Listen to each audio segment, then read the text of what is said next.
Todas as presenças de vocês sempre enchem meu coração de alegria.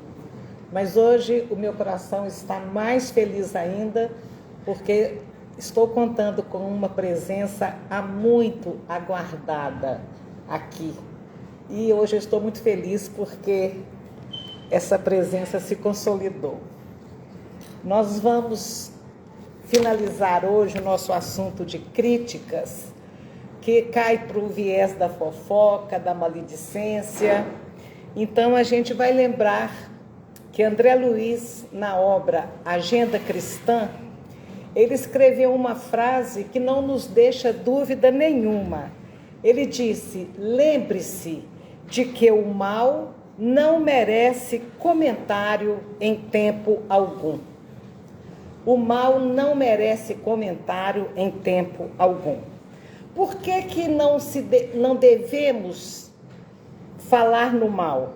Porque cada vez que nós lemos, ouvimos, fazemos um comentário espúrio a respeito do mal, ou nas redes sociais, ou nos grupos do WhatsApp, na mídia em geral, numa conversa com as pessoas, até mesmo por pensamento, quando nós acolhemos o mal, nós colaboramos para que o mal continue a nos envolver. E quando o mal nos envolve, várias coisas podem nos acontecer de negativas. É tão engraçado, uma vez um amigo católico me disse: eu sou muito religioso e eu sigo todos os preceitos, mas na minha confissão desse final de semana eu reclamei veementemente com o padre. Eu não aceito que a gente peque por pensamento. Eu acho um absurdo, eu só estou pensando, eu não estou fazendo nada. Então, isso deve ter mais de uns 30 anos que ele me falou isso. E à medida que a neurociência vai desenvolvendo, a própria psicologia vai desenvolvendo, a gente vai percebendo o poder que a nossa mente tem, né? Então, quando a gente tem uma mente muito crítica, e os psicólogos dizem que temos, sim, às vezes a gente não fala, mas o nosso olhar visualizou algo ou alguém, nossa mente cria imediatamente a crítica àquela situação, o julgamento àquele fato. Então, às vezes, a gente nem visualizou nada, a gente só revisitou as nossas lembranças. E a gente lembra de uma coisa com a crítica novamente em cima daquilo, algo que às vezes a gente sentiu, e a gente cai no desvario do ressentir, né, do ressentimento. E sempre a crítica está ali na nossa mente. E quando a gente tem a mente assim, nós emitimos vibrações péssimas e mergulhamos na atmosfera dessas vibrações. Nós temos criações mentais péssimas quando criticamos negativamente algo. E a gente mergulha exatamente nas nossas criações. E segundo, então, os psicólogos, a maior parte dos nossos pensamentos é de crítica. E isso é muito triste, né?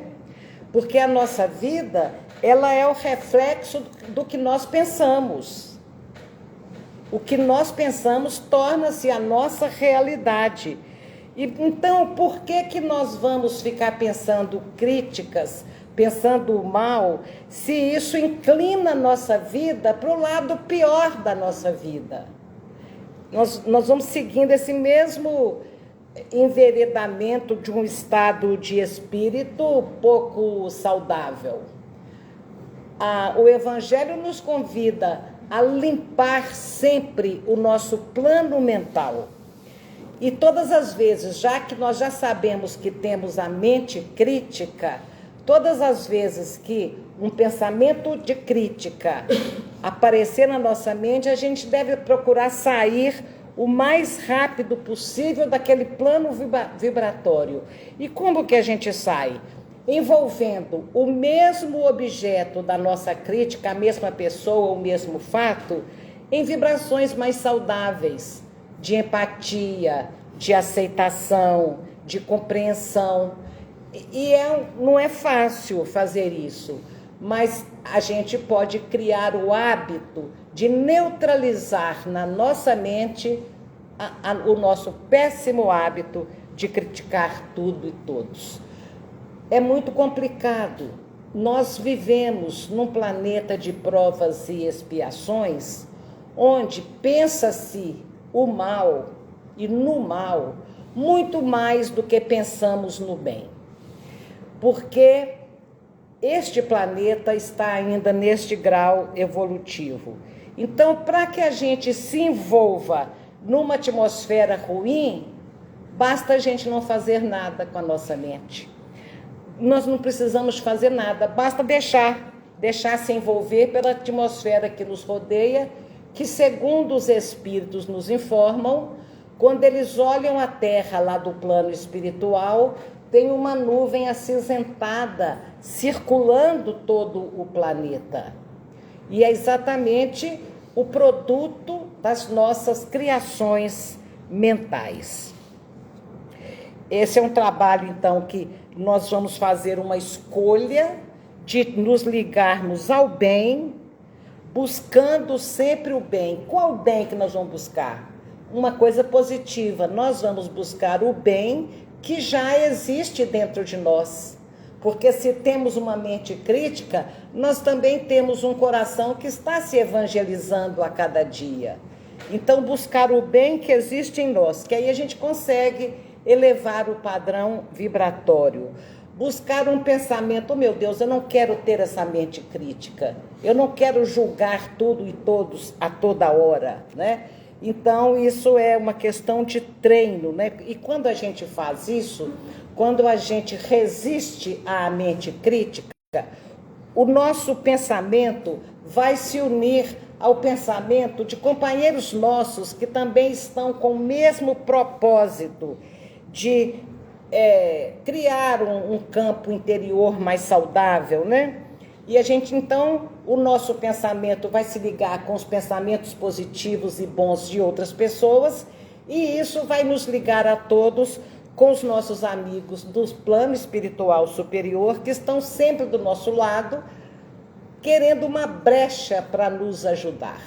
E se nós estamos pensando no mal, pensando na crítica, pensando no sofrimento, pensando na dor, na fofoca, se nós estivermos nessa onda, nós vamos criar uma barreira entre nós e as bênçãos que descem sempre em nome de Deus, em nosso favor, a cada vez que a gente procura se esforçar para crescer no nosso campo evolutivo. Então, isso é muito lógico, isso é muito fácil de entender. Sabemos que não é fácil. E para que a gente consiga, então, ter essa limpeza do nosso plano mental, nós precisamos de, a cada momento, pensar num ensinamento de Jesus, que é o vigiai e orai. Percebamos, está no Evangelho de São Mateus, capítulo 26, versículo 41. Muita gente vulgarizou essa expressão dizendo, Jesus disse orai e vigiai. Não, Jesus disse vigiai e orai. Porque se nós orarmos e não tivermos a menor vigilância sobre os nossos pensamentos, sobre as nossas atitudes, sobre os nossos sentimentos, a oração vai ficar um pouco improdutiva. E se a gente apenas elevar uma exortação evangélica no princípio do dia, Jesus abençoe o meu dia de hoje e me torne vigilante de todas as coisas em mim e ao meu redor, nós vamos ter um resultado bem positivo. A questão é do vigiar e orar, né? A gente deve ser vigilante conosco e orar pelos outros. Mas de vez em quando a gente inverte, né? A gente ora por a gente e vigia os outros, o que não dá muito resultado. Então o mal realmente não merece comentário, pois ele sempre, sempre vai trazer resultados desagradáveis. Observem, lembrem, quando você estava conversando com amigos e de repente alguém começou a falar mal de alguém ou começou a comentar uma coisa mal, um acontecimento maldoso, trágico, qualquer coisa nesse sentido, a atmosfera entre os dois muda na hora. Muda na hora. Nós somos um pouco meio incapazes de manter uma conversação saudável, segundo Emmanuel, por mais de 10 minutos. Chico conta que ele estava sentado recebendo visitas, Chico Xavier sentado na sala dele, recebendo visitas. O espírito Emmanuel se apresenta para ele e diz: Chico, vamos para o quarto, vamos psicografar. Aí Chico fala quase entre os dentes: estou com visita. Aí Emmanuel fala: vamos, já essa conversa aqui já deu o que tinha que dar. Vocês humanos são incapazes de manter uma conversação saudável por mais de 10 minutos. E aí o Chico tinha que deixar os amigos e ir psicografar. Então a gente se envolve nessas vibrações semelhantes, porque todo comentário nocivo vai atrair vibrações pesadas e vibrações nocivas. A gente deve falar, comentar sobre o bem, sobre as coisas boas, sobre as ações nobres, porque assim a gente vai permanecer sempre envolvido nessa onda de paz, de alegria e de bem-estar. Assim disse o Pastorino no livro Minutos de Sabedoria, que todo mundo gosta de abrir ao acaso, que realmente norteia maravilhosamente o nosso dia, né? Então, nós já imaginamos se por um acaso jornais, televisão seguissem essas orientações de nunca comentar o mal pelo mal? Não estamos dizendo que devamos viver alienados das coisas que acontecem no mundo, mas às vezes o mal que é comentado de um modo geral não vai levar a absolutamente nada. Então, muita gente fala: nossa, o jornal é péssimo, é sanguinário. As pessoas antigamente, quando o jornal era de papel, diziam: viu o jornal? Se você torcer assim, sai sangue. Lembram que brincavam assim? Só que a gente não se dá conta que nós somos os responsáveis por esse conteúdo que nós alimentamos ao nos interessarmos por ele. Nós interessamos por ele, porque eles escrevem, eles veiculam, eles divulgam o que dá Ibope. E esse tipo de divulgação é que dá Ibope, que agrada aos patrocinadores, né?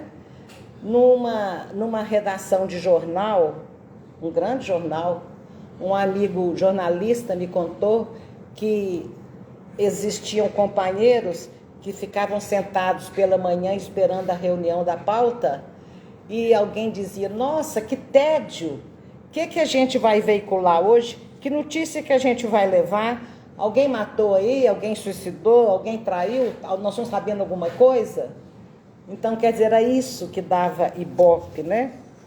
E quando tem os acidentes trágicos, todo mundo para olhar. Todo mundo abre uma roda assim em volta para ver ali a vítima. E eu fiquei me perguntando todos esses dias que eu estava preparando esse tema, buscando entender, buscando respostas do que nos move quando nós buscamos ver um acidente. Aí eu encontro lá uma coisa muito triste. Os entendidos nos ensinando que nós trazemos em nós um prazer mórbido. Um prazer mórbido de ver o mal. Segundo algumas pesquisas, inclusive em Amsterdã, pesquisas profundas, chegaram à conclusão que os seres humanos se sentem atraídos, muitas vezes secretamente, por estas cenas em que o mórbido está presente. Então, o que nos move? O que nos nos faz ter esse prazer mórbido de ver um acidente? É algo em nós, no nosso repertório instintivo. É por instinto que a gente é atraído para ver o mal, para ver a tragédia. Milhões de pessoas pesquisam na internet diariamente imagens de acidente. Pesquisam diariamente imagens de acidente. É a curiosidade mórbida. E o universo da internet é propício a essa curiosidade. Há um ditado popular que diz que pimenta nos olhos dos outros é refresco. Então você vê a desgraça do outro e isso refresca o seu olhar, refresca a nossa mente. O ditado diz que sim, que pimenta no olho dos outros é refresco. Então, pesquisas foram feitas em cima disso. E 2 motivos que apareceram assim ser um forte motivador desse interesse, que depois o texto que eu estudava amenizou, em vez de prazer mórbido, amenizou para curiosidade mórbida, melhora um pouquinho, fica mais leve, né? Que os dois interesses, os dois fatores, somos movidos pela inveja ou pela rivalidade. Em que sentido? Essa conclusão foi de uma pesquisa muito longa e muito bem feita na Universidade de Princeton, nos Estados Unidos. Quando os infortúnios alcançam um alvo rival, movidos pela ambição, nós ficamos até felizes de ver o mal acontecer com o rival. Trazendo para um cenário mais leve, vamos imaginar aqui 2 times de futebol. 2 times de futebol. Você quer que o seu zagueiro quebra a perna ou o zagueiro do outro? Se o zagueiro do outro quebrar a perna, você vai ter até um certo alívio, né? Porque não foi o seu. Então, movido pela ambição, você vai querer ler tudo sobre aquela fratura, acompanhar quanto tempo que ele vai ficar no estaleiro, acompanhar se a carreira dele acaba ali ou não. Você vai ter aquele prazer mórbido de seguir aquele insucesso por muito tempo. O outro motivo é a inveja. Quando algo acontece com as pessoas ricas, com as pessoas que têm um status social invejável, as pessoas, quando acontecem coisas ruins com essas pessoas, tem muita gente olhando e achando bom, por inveja, segundo as pesquisas. E eles mostram os exemplos e mostram cada fato, mostram eletrodos ligados no cérebro, numa ressonância magnética sofisticada, de quando a pessoa vê o adversário num infortúnio qualquer, ele modifica a química do cérebro. Quando a pessoa vê um acidente, ela tem uma contração muscular no rosto que denota um grau de satisfação. De onde que vem isso? Se não somos pessoas sádicas, se não somos todos tão perversos assim. Uma pessoa extremamente revoltada, doente mentalmente, ela pode ver, por exemplo, uma pessoa bater o carro lindo e se arrebentar todo, e ela vai dizer, bem feito, mereceu. Porque ali está movido por aquele sentimento de revolta, né? Eu não posso pagar a minha passagem de ônibus para ir para o trabalho. E aquele ali pode correr a madrugada inteira no carro de luxo dele. Então há um prazer de um bem feito que aconteceu isso. E isso é muito triste, porque no momento que nós nos posicionamos assim, nós estamos atraindo para nós algo parecido. porque nós estamos nos comprazendo no mal e na tragédia que aconteceu com o outro. Então, recentemente vimos um jovem bem nascido financeiramente falando, que ele mata um motorista de aplicativo. Quem não viu isso, não assistiu televisão nos últimos 10 dias. Não, que sorte. E essa notícia, todo dia ela entra em primeiro plano. É isso que entra. Os nossos irmãos do Rio Grande do Sul sendo socorridos com milhares de atitudes lindas, entra só um pouquinho. Mas esse moço está lá pagando os pecados todos dele, porque ele teve o azar de ser irresponsável e colher logo o fruto dessa irresponsabilidade. Mas tem alguma coisa que me acalentou um pouquinho quando nós buscamos assistir uma tragédia. Segundo essas pesquisas mostraram que as pessoas usam os infortúnios dos outros, gostam de ver esses infortúnios para se sentirem melhores com elas mesmas. Aqui começa um pouquinho a tirar a morbidez da nossa curiosidade, percebem?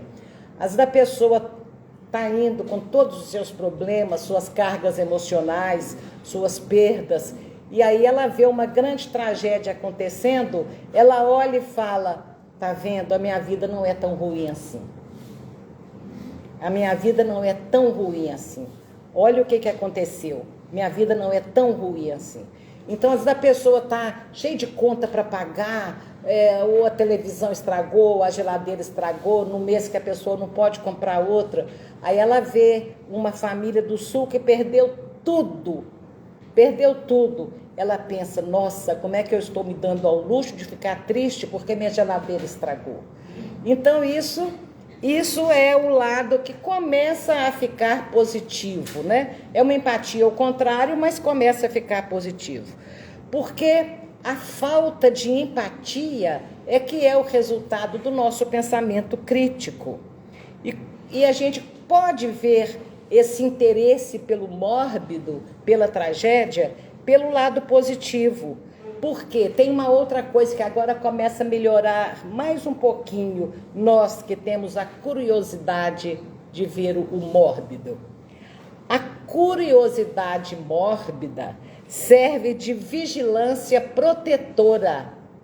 Então, nós sintonizamos com aquelas coisas ruins que aconteceram com alguém para poder aprendermos como evitá-las e elas não acontecerem conosco.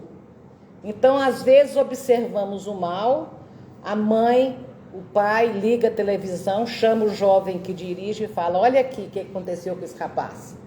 Olha, ele estava de madrugada a 150 km por hora, ele tinha bebido, ele estava correndo, olha o que aconteceu com ele. Ele acabou de destruir a vida dele. Então, dentro desse aspecto, é usar a tragédia para aprender como evitá-la. E isso é positivo. Mas nós, de um modo geral, somos os responsáveis pela divulgação de tragédias, porque nós estamos dando spoiler. Como é que chama? Spoiler para isso, né? A gente está dando munição para eles. Ver a desgraça do outro para conseguir suportar a própria vida? Será que o Evangelho já não nos mostra que todas as nossas dificuldades são de acordo com as nossas necessidades? Será que nós precisamos ver a desgraça do outro para perceber que nos nossos ombros só estão desgraças do peso que conseguimos carregar e resolver?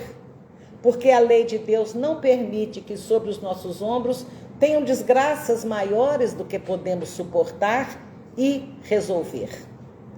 ou suportar porque não tem solução. É a resignação, né? Então, isso fica muito evidenciado nesse nosso interesse de ver o mórbido nos acidentes de trânsito, por exemplo, e a gente assiste aquilo e permite que a imprensa leve aquele conteúdo discutível para dentro dos nossos lares sem a nossa permissão.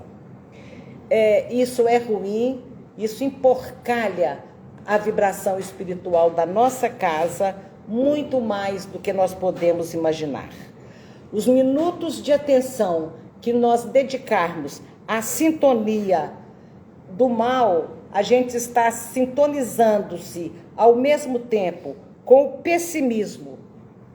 Nós estamos ao mesmo tempo atraindo companhias encarnadas e desencarnadas que se afinizam com o pessimismo.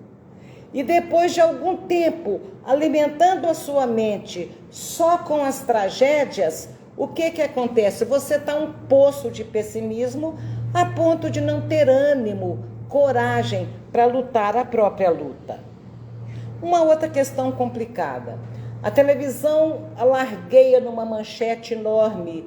O jovem empunha uma arma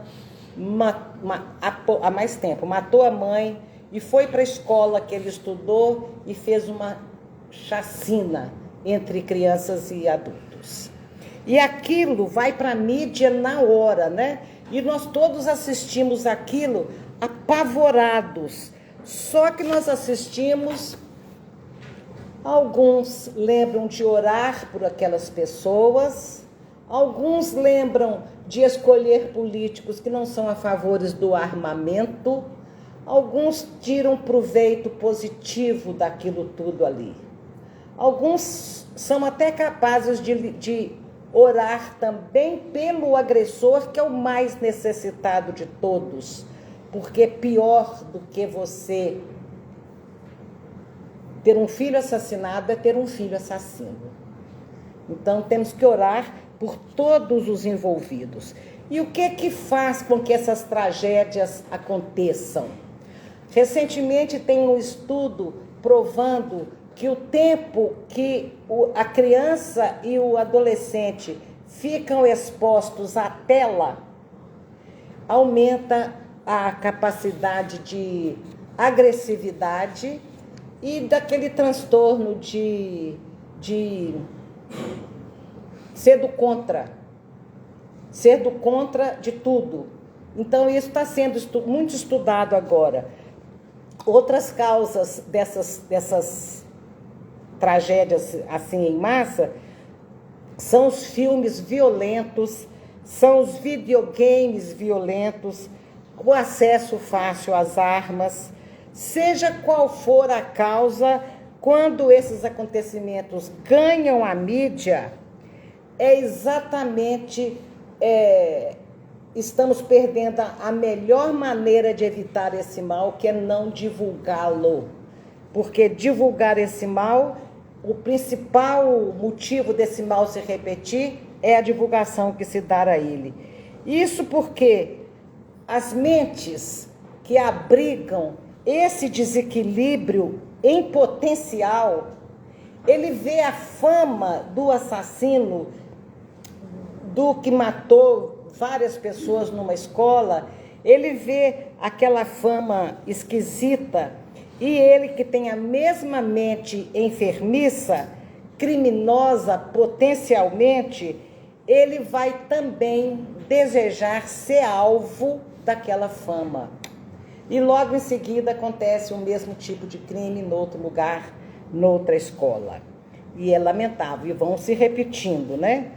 Há mais tempo a mídia tomou um certo cuidado, isso era lei federal, que não poderia divulgar suicídios, imagens de suicidas, para ver se diminuía o índice, porque também era fator de outros se suicidarem quando vissem alguém se suicidando. No capítulo 34 do livro Nosso Lar, André Luiz recebe uma moça que estava acabando de sair das zonas de sofrimento. do umbral mais de sofrimento. E ele ali conversando com a moça, acolhendo a moça e perguntando para ela os detalhes de todo o horror que ela tinha vivido e presenciado ali. E naquele momento que ele perguntava para ela como é que foi, o que aconteceu com você, o que você viu lá, a enfermeira Narcisa, que era a responsável por orientar a André Luiz lá nesta colônia, ela chega e fala com ele: que proveito você vai tirar de semelhantes informações? Acolhe, mas não vamos comentar o mal. E ela fala: não comente o mal. Aí eu li isso e fiquei pensando, mas André Luiz comentou. Ele comentou todo o mal que ele passou no umbral. Então, ok, ele comentou as causas pelas quais ele foi parar naquela situação e comentou para nos advertir, para evitarmos o que tinha acontecido com ele. E ele dizia: se eu soubesse, enquanto eu estava aí na Terra, a realidade da vida como ela continua, eu teria modificado muito as minhas atitudes. Então ele comenta o mal para nos dar a advertência, mas então ele já havia nos advertido sobre o mal que podemos encontrar ao passarmos para o mundo espiritual. Não precisava mais de comentar o mal. Então Narcisa fala: para quê? Não precisa mais. Então, se nós espíritas seguíssemos essas orientações da Narcisa a André Luiz, fechando o jornal, desligando a televisão, não visitando determinados sites, é engraçado porque às vezes a pessoa abre um site, ela precisa daquele movimento, ela precisa de muitos cliques e ela está ali lutando para manter o negócio dela e ela está ali pelejando e o site não desenrola.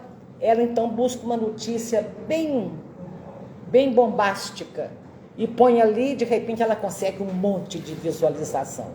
Às vezes o motivo é só esse, né? Mas a gente deve ter o dever de não compartilhar nenhum conteúdo duvidoso.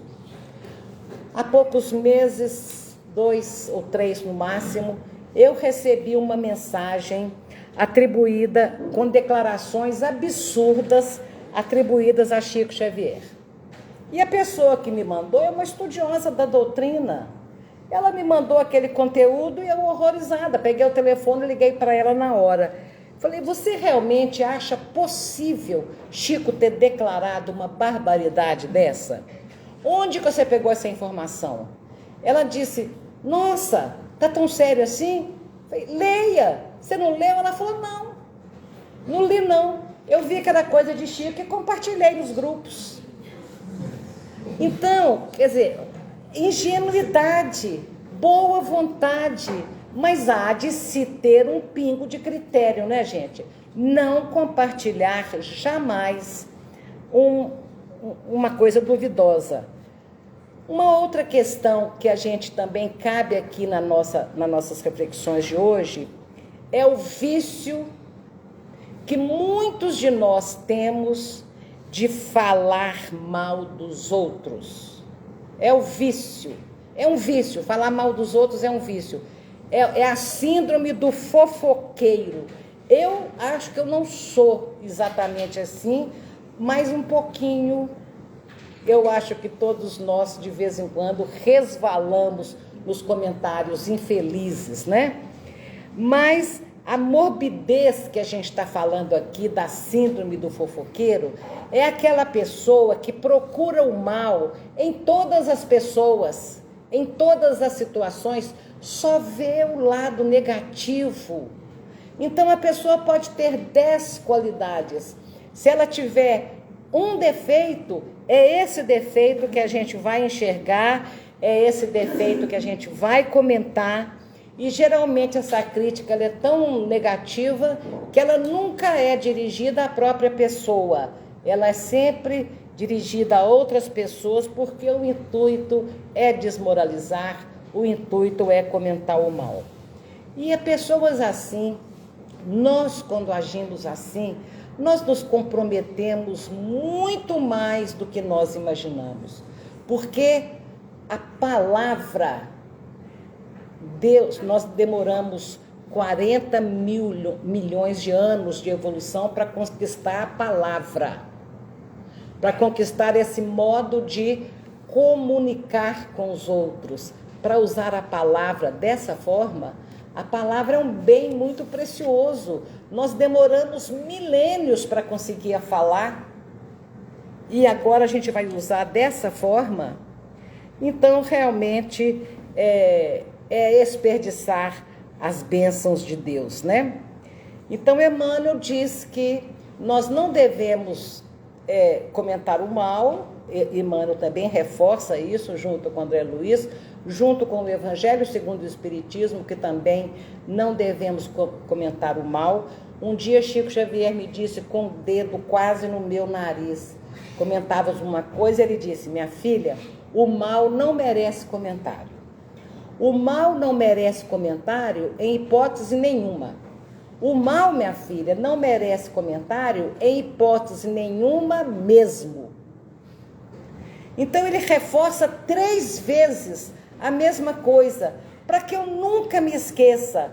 E quando eu chego numa cidade, num outro estado, num outro lugar que eu vou falar, as pessoas falam: o que você acha do comportamento de fulano? Um espírita, comentando sobre isso e isso e isso. Eu falo: não acho nada. Eu não acho nada. E conto que Chico me disse isso. Porque o mal que a pessoa está fazendo não merece comentário e nós não temos o direito. Então, uma coisa muito interessante que a gente pode fazer é assim: eu vou comentar uma coisa de Anastácia, alguém me perguntou uma coisa de Anastácia, eu vou comentar uma coisa dela, eu vou comentar com as mesmas palavras que eu usaria se ela estivesse perto ouvindo. Esse é um bom critério. Vou fazer de conta que ela está aqui me ouvindo e vou falar com todo respeito, com toda discrição, eu vou responder. Com toda a empatia eu vou responder, se eu tiver de responder, né? Emmanuel diz que o direito de julgar pertence a Deus e o de analisar todos nós. Então nós podemos analisar a vida, analisar as pessoas, para ver o que a gente tira daquele ensinamento, o que a gente pode consertar. Nós temos 1000 motivos para analisar a nós e aos outros. Mas imagine, mesmo o direito de julgar pertencendo a Deus, Jesus disse, e João anotou no capítulo 5, versículo 22, meu Pai a ninguém julga. Deus criou leis soberanas que exercem a justiça, com uma dose incrível de misericórdia, mas Deus não é um juiz que vai ficar julgando A, B e C. Mas ele deu a Jesus todo o juízo. Então Jesus vem à terra para trazer a lei de Deus e nos ensinar. Então Jesus fazia julgamentos para algumas pessoas, porque a ele foi dado todo o juízo, segundo o Evangelho de João. Então, se nós temos realmente o direito e o dever de julgar as coisas no sentido de avaliar, porque nós não podemos passar pela vida totalmente alienados. Nós precisamos avaliar pessoas e coisas, muitas das vezes. Então, se nós precisamos fazer isso, a ferramenta fundamental para nos dar o direito de julgar alguém é poder garantir a nós mesmos, com todas as veras do nosso coração, que nós estamos privilegiando apenas a verdade, que nós estamos buscando a verdade. A professora Lúcia Helena Galvão, professora de filosofia extraordinária, ela diz que ela gosta de dar um exemplo quando se trata da busca da verdade. Nós temos a nossa verdade, estamos buscando a verdade, mas como que a gente faz isso? Então ela fala, vamos supor que você perdeu o seu telefone. Você está dentro de casa, perdeu o seu telefone e você diz, eu acho que eu deixei ele na cozinha. Mas alguém viu que você saiu da cozinha com o telefone e foi lá na garagem. Alguém então vai lá na garagem e encontra o seu telefone e te entrega. E fala, você estava errado, o seu telefone não estava na cozinha. A pessoa vai ficar triste porque ela não tinha razão no ponto de vista dela, ou ela vai ficar feliz porque apareceu o telefone? É claro que ela vai ficar feliz porque apareceu. Ela não vai importar que alguém teve uma opinião ao contrário da dela e essa pessoa que estava certa. A opinião contrária está na cozinha? Não, está na garagem. Então, essa opinião contrária não nos aborrece em nada. A gente fica feliz, fica tudo bem. Porque se tratava de algo físico, de algo concreto. Onde que está o telefone? Na cozinha ou na garagem? Pronto, tranquilo, fácil de compreender. Mas quando nós estamos procurando a verdade e procuramos essa verdade num local onde nós não vamos achar, e alguém nos mostra essa verdade em outro lugar, nós lutamos de unhas e dentes para defender o nosso ponto de vista. Nós não conseguimos ver que às vezes o outro vai saber mais do que a gente, que às vezes o outro está melhor intuído, está melhor, está no caminho mais correto de uma verdade que nós estamos procurando. Então nós temos dificuldades em aceitar a verdade do outro e muitas das vezes nem deixamos esse outro discorrer sobre a verdade que ele tem. A gente já corta de pronto e não quer ouvir aquela opinião. Então nós podemos julgar os outros, podemos ter essa análise crítica dos acontecimentos, mas temos que ter um forte compromisso com a verdade que já conseguimos conquistar. Ser um real buscador da verdade é uma das formas mais lindas de se viver.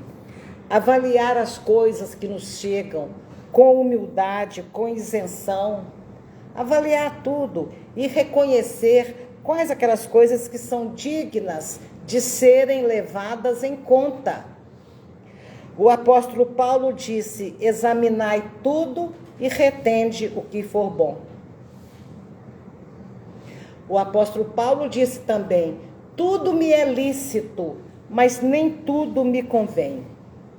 E o senhor Allan Kardec, quanto à verdade das comunicações espirituais, ele disse, é preferível que os estudiosos da doutrina desprezem, entre 10 fatos, desprezem 9 verdades, mas não aceitem uma mentira. É isso que ele nos ensinava. Não podemos acobertar a mentira, não podemos aceitar a mentira. E já que a nossa querida Cláudia hoje apresentou um quadro de sinusite, eu aproveitei o tempo para conversarmos um pouquinho mais sobre a questão da internet. Porque existe algo que nós convivemos muito hoje em dia, que é a questão da difamação nas redes sociais e na internet de um modo geral. Difamação. Vocês já viram alguém, levanta o braço, já viram alguém ser difamado nas redes sociais? Ok, estou falando para pessoas que pensam, porque só quem tem paralisia cerebral é que nunca consultou as redes sociais. Então, existem determinadas páginas criadas apenas para dar notícia da vida pessoal dos outros. Vocês podem com uma coisa dessa? Só para falar o que a pessoa comeu, aonde que ela viajou, aonde que ela foi, aonde que ela pinteia, aonde que ela compra, para dar notícia da vida dos outros. Existem páginas e páginas para criticar a vida dos outros, para falar mal dos outros. E isso é notícia que todo mundo procura, porque tem público.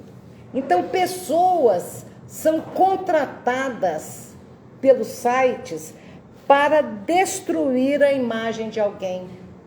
Pesquisa a vida de fulano e destrói aí a vida dele. Se não achar nada de ruim, você inventa.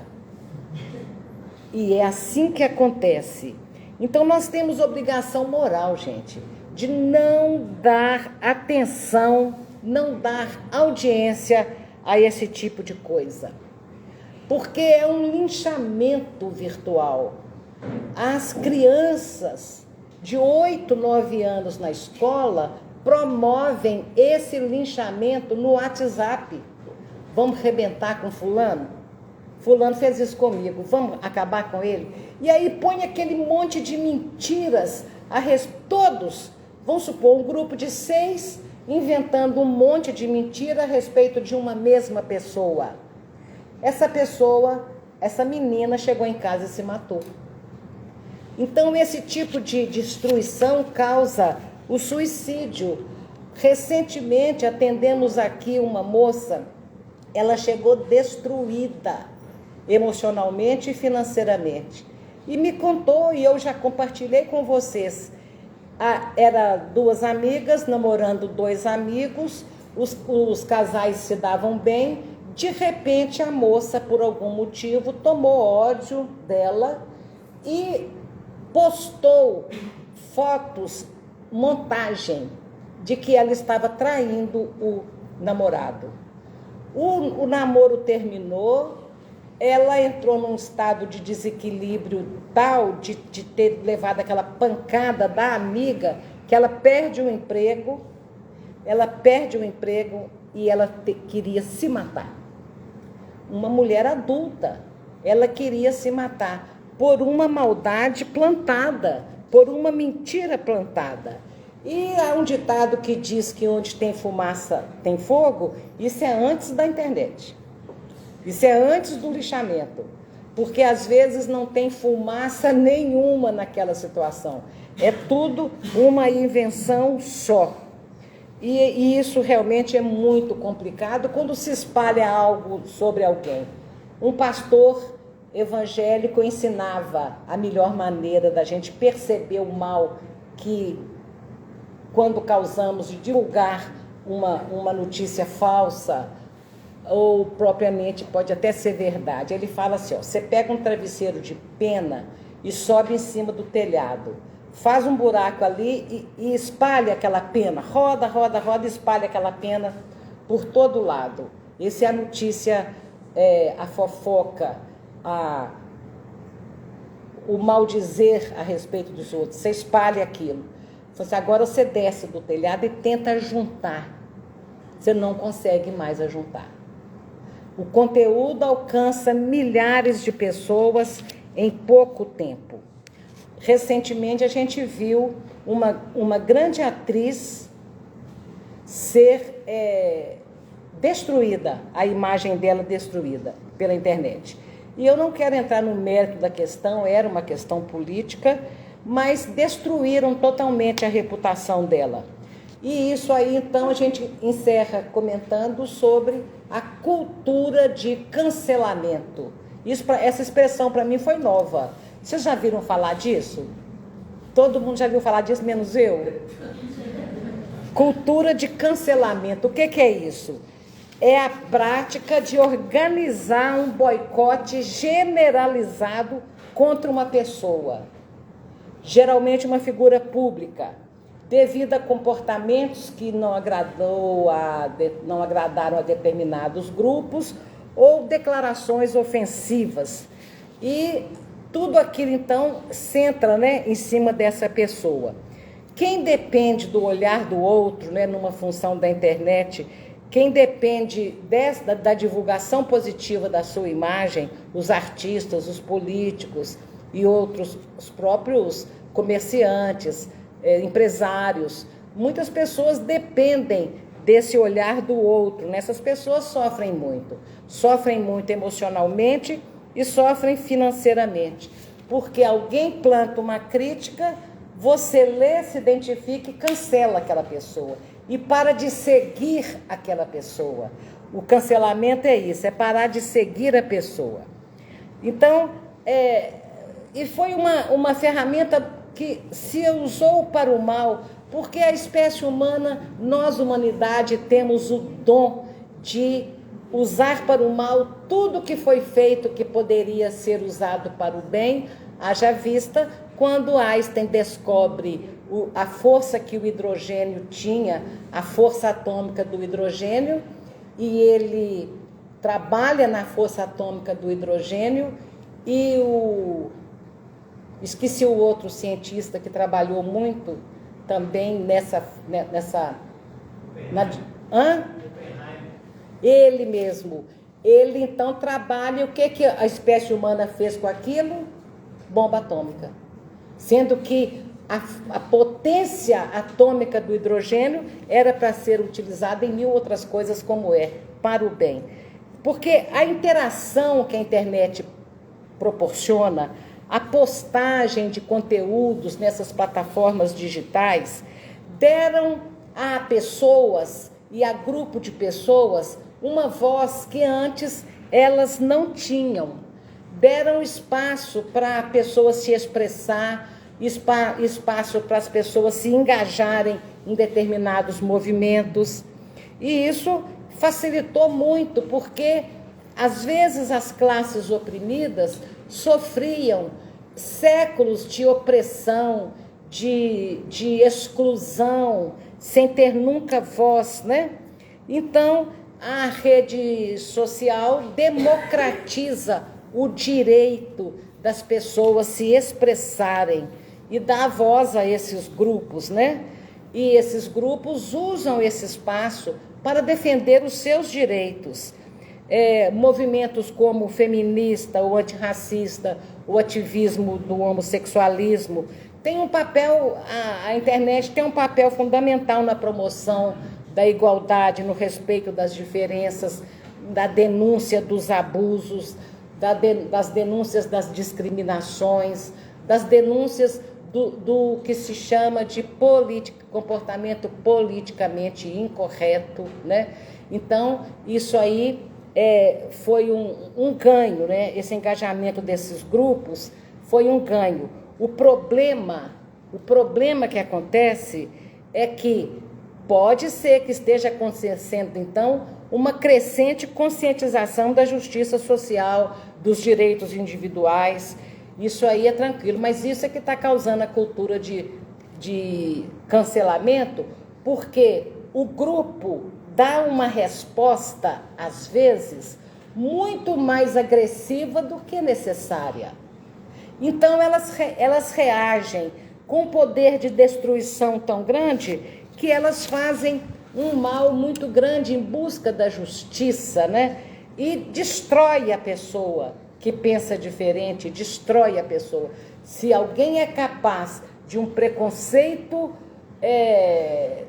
racial, de um preconceito qualquer, essa pessoa é digna de dó, essa pessoa deve ser neutralizada na rede, de certa forma, para ela não disseminar aquelas absurdidades, mas isso tem que ser feito com caridade, com justiça também, porque às vezes a resposta desses grupos que se engajaram são muito mais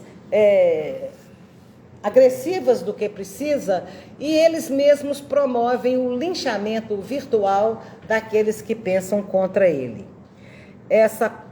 Cria sectarismo, cria polarização, cria dissensão, cria essa divisão entre uma sociedade que se pretende ser fraterna e unida e solidária.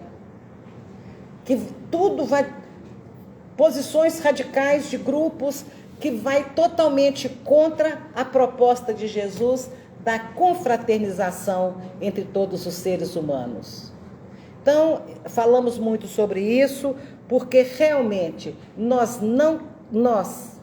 cristãos, nós espíritas, não queremos ser essas pessoas que ainda não descobriram que a arma para criar uma sociedade mais justa não passa pela destruição de ninguém, não passa pelo linchamento de ninguém, não passa por nenhum sectarismo. A pergunta que devemos fazer para nós é sempre a mesma: o que Jesus faria em meu lugar? Que o Divino Mestre nos abençoe a todos.